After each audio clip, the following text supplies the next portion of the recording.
Hello everyone. तो आप सबका फिर से एक बार स्वागत है आर्टिफाइड लर्निंग यूट्यूब चैनल में। तो हमने शुरू की है वेब डेवलपमेंट के सीरीज शुरू की है, जिसमें हम अभी देख रहे हैं HTML, देख रहे हैं कि HTML के का पार्ट हमने शुरू किया है। तो इस सीरीज का एक तीसरा वीडियो होगा। इससे पहले जो दो वीडियोस थे जिन्होंने भी वीडियोस नहीं देखे होंगे, तो मेरे आपसे यही मतलब कि ये तो प्लीज आप वो वीडियो जाके देखें और वहां से शुरुआत करें कि जो भी टॉपिक प्रीवियस टॉपिक हो चुके हैं उनके लिए हमने ऑलरेडी वीडियोस बना चुके हैं, तो आप वहां से शुरुआत कर सकते हो।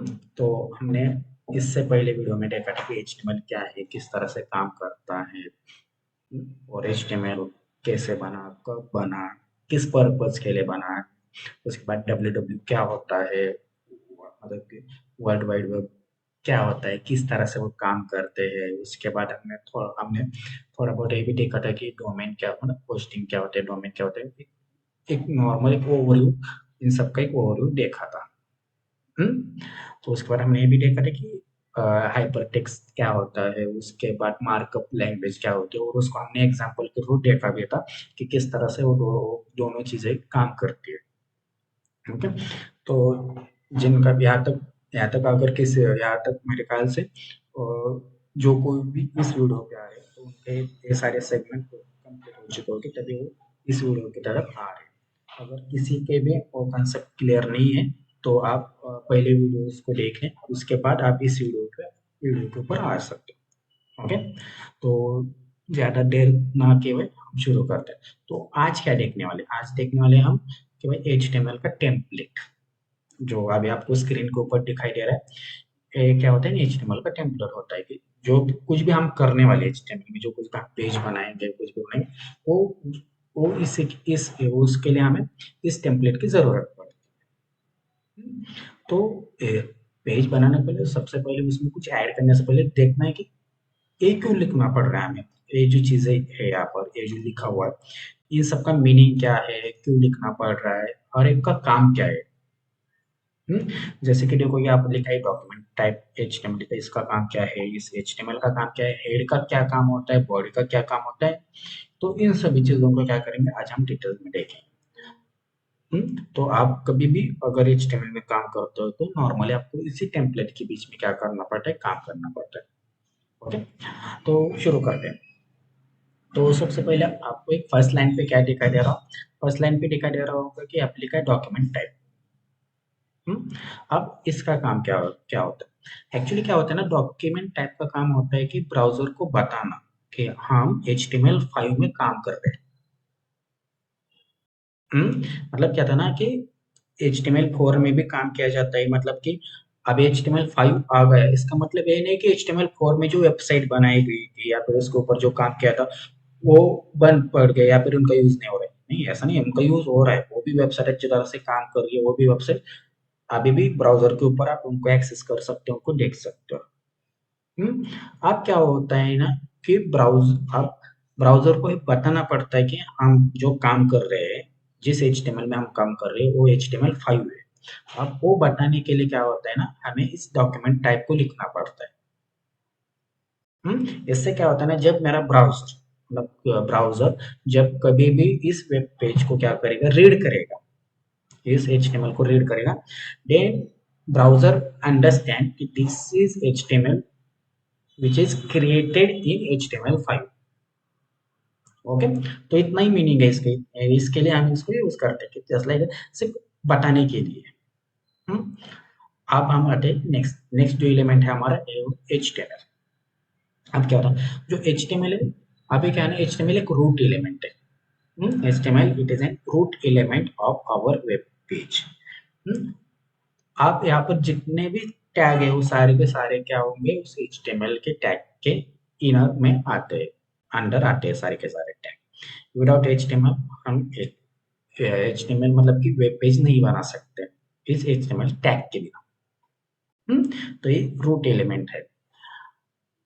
अभी क्या होता है ना, जो टैग आप ओपन करते हो उस टैग को आपको क्लोज करना जरूरी होता है। अब वो भी बताएंगे कि आगे क्या, अगर क्लोज नहीं करेंगे तो क्या होगा, क्यों क्लोज करना पड़ता है, वो सारी चीजें। और ऐसा हर एक टैग के साथ है कि नहीं, तो वैसे भी टैग है जहाँ पर हमें उनको क्लोज करने की जरूरत नहीं पड़ी, वो भी हम आगे आगे देखेंगे कि किस तरह से उनको आइडेंटिफाई किया गया है और किस तरह से हम उनका भी यूज करते हैं। तो फिलहाल हम हमारे टॉपिक के ऊपर आते हैं। तो हमारा यहाँ पर देखो, यहाँ पर लिखा है, अब देखो यहाँ पर लिखा है head, which is an important part of our template. अब हेड में, अब हेड जो होता है, यहाँ पर जो हेड में जो कुछ भी लिख रहे हैं हम, वो हमारे वेब पेज के ऊपर शो नहीं होता। मतलब कि जैसे इनके अभी समझ में नहीं आ रहा तो यहाँ पर बता, जो यहाँ पर देखो, यहाँ पर पूरा का पूरा एक ब्लैंक पेज ओपन हो चुका है। इट इज मेन, जो कुछ भी जो कुछ भी हम इस हेड में लिखेंगे, तो वो इस पेज के ऊपर नहीं दिखाई देगा। क्लियर हो रही है चीजें? तो कौन सी चीजें जो इस वेब पेज के ऊपर दिखाई देंगी, वो भी देखेंगे। तो सबसे पहले स्टेप बाय स्टेप चलते। तो फिर हेड क्यों जरूरी है? क्योंकि क्या होता है ना, हेड में हम हमारे वेब पेज के बहुत ही सेंसिटिव इंफॉर्मेशन और बहुत ही इंपॉर्टेंट इंफॉर्मेशन हम क्या करते हैं, इस हेड में रखते हैं। अब क्या होता है ना, यहाँ पर देखो, यहाँ पर लिखा है कुछ, तो मेटा लिखा है, मेटा। यहाँ पर दो टैग दिखाई दे रहे हैं, एक पर मेटा लिखा है, यहाँ पर कैरेट सेट लिखा हुआ है, यहाँ पर UTF-8 लिखा हुआ है। इसका मीनिंग क्या है? ऐसा तो लिखा है, लेकिन इसका मीनिंग क्या है? अब क्या क्या होता है ना, इसका जो मीनिंग है, इसका मीनिंग है कि जो हमारा ब्राउजर है, हम्म, अब वो जो ब्राउजर है वो टेक्स्ट क्या कर सकता है, टेक्स्ट को आइडेंटिफाई कर सकता है। अब वो टेक्स्ट और सिंबल को आइडेंटिफाई करने के लिए, ब्राउजर को टेक्स्ट और सिंबल को आइडेंटिफाई करने के लिए हम क्या करते हैं, इस लाइन को लिखते हैं। अब इसका मीनिंग क्या है? इसका मीनिंग है कि हम कौन से भी लैंग्वेज में अगर हम HTML में लिखते हैं कुछ भी, मतलब क्या, मैं HTML में अगर डेटा में अगर किसी और लैंग्वेज में लिखता हूँ, मराठी लिखता हूँ, हिंदी लिखता हूँ, इंग्लिश लिखता हूँ, तब भी क्या होगा, तब भी मेरा जो ब्राउजर है वो क्या करेगा, उस टेक्स्ट को आइडेंटिफाई कर लेगा और उस टेक्स्ट को क्या करेगा, एक्सेसिबल कर देगा और उसको क्या करेगा, शो करेगा। उसी के साथ साथ हम वेरियस ऑफ सिंबल यूज करते हैं, तो उन सभी सिंबलों को भी क्या करेगा, हमारा जो ब्राउजर होगा वो क्या करेगा, आइडेंटिफाई करेगा और उनको क्या करेगा, शो करेगा, या फिर उनको इस तरह से हम उनको यूज में ला सकते हैं। तो उन चीजों के लिए क्या होता है ना, इन चीजों के लिए हमें ये जो लाइन लिखी हुई है इसकी क्या होती है, जरूरत पड़ती है। इसके वजह से हम क्या करते हैं, वो लाइन लिखते हैं। ओके, इसको हम और भी डिटेल में पढ़ेंगे जब हम एक्चुअली हम मेटा के ऊपर एक पूरा का पूरा एक डेडिकेटेड वीडियो होगा आगे जाके, तब हम उसके ऊपर मेटा के बारे में और भी बहुत सारी चीजें हम उसके ऊपर कवर करेंगे। ओके, अब क्या होता है ना, यहाँ पर क्या लिखा है, यहाँ पर एक मेटा, यहाँ पर लिखा है view port, name view port लिखा है, कॉन्टेक्स्ट यहाँ पर लिखा है, width is equal to device dash width. अब इसका मीनिंग क्या होता है, वहाँ पर इनिशियल स्केल 1.0 इस तरह से कुछ तो लिखा। अब इसका मीनिंग क्या है? इसका मीनिंग ये होता है कि जो भी मेरा वेब पेज होगा, ये जो वेब पेज होगा, वो हर एक डिवाइस के ऊपर क्या होगा, एक्सेसिबल होगा या फिर उसका स्केलेबल होगा। मतलब कि मैं मोबाइल में ओपन करता हूँ या फिर मैं टैब में ओपन करता हूँ या फिर मैं लैपटॉप में ओपन करता हूँ, तो हर जगह पर वो क्या करेगा, उस साइज के हिसाब से क्या होगा, वो मेरा पेज दिखाई देगा। तो इसका मतलब ये तो इस तरह समझ, इसका मतलब ये नहीं कि पूरा का पूरा वेबसाइट आपका रिस्पॉन्सिव हो जाएगा। हाँ, लेकिन वेबसाइट रिस्पॉन्सिव बनाने के लिए इस टैग की हमें जरूरत पड़ती है। उसके साथ और भी बहुत सारी चीजें होती है, CSS होता है, उसमें हम मेटा क्वेरी का यूज करते हैं, बहुत सारी चीजें होती है जिनसे हम वेबसाइट को रिस्पॉन्सिव बनाते हैं। लेकिन उन सब को एक्सेसिबल बनाने के लिए उन सब पहले हमें क्या करना पड़ेगा, इस लाइन की भी क्या होती है, जरूरत होती है। कि ताकि हमारा वेब पेज किसी भी साइज के ऊपर, डिवाइस के ऊपर क्या करे, इजिली वो उस साइज के ऊपर हमें दिखाई दे, एक्सेसिबल हो जाए। इसके लिए क्या होता है, मेटा को इस मेटा व्यू पोर्ट का हम क्या करते हैं, यूज करते हैं। यहाँ तक क्लियर हो गई चीजें? अब क्या होता है ना, अभी ये टाइटल, आप जो यहाँ पर टाइटल में जो कुछ भी लिखते हैं, आप डॉक्यूमेंट लिखते हो, तो इसका मतलब यार, जो ब्राउजर के जो टास्क बार, ब्राउजर का जो बार होता है, मतलब कि सर्च बार होता है या फिर URL बार होता है, तो यहाँ पर क्या होता है ना, यहाँ पर जो भी कुछ लिखते हैं हम, वहाँ पर हमें क्या होता है, शो होता है। जैसे मानो यहाँ पर डॉक्यूमेंट लिखा है, अब जैसे मैं यहाँ पर जाता हूँ,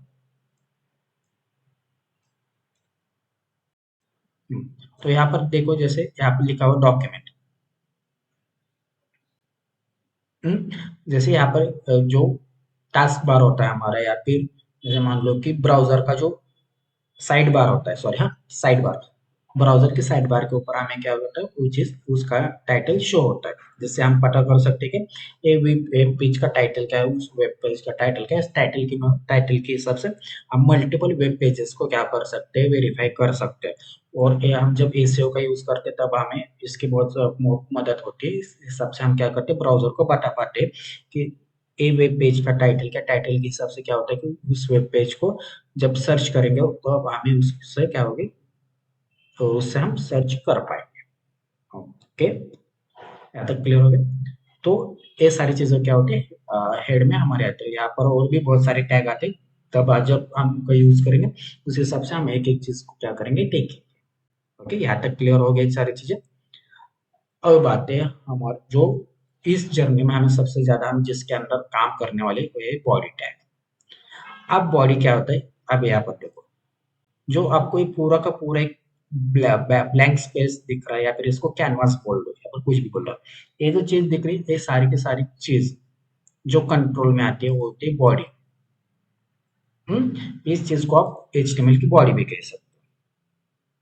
अगर मुझे यहाँ पर कुछ भी लिखना है, या फिर कुछ भी कोई भी चीज अगर मुझे दिखानी है, तो मुझे क्या करना पड़ता है, मुझे इस बॉडी टैग के अंदर उस चीज को लिखना मैंडेटरी हो जाता है।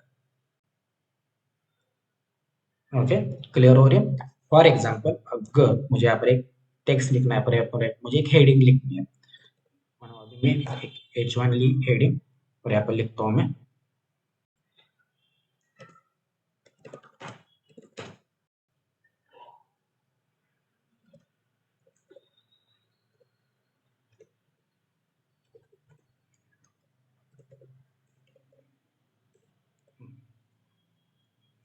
लिखा, जैसे मैंने लिखा तो ये क्या हुआ, यहाँ पर मुझे दिखाई दे रहा है, इस पेज के ऊपर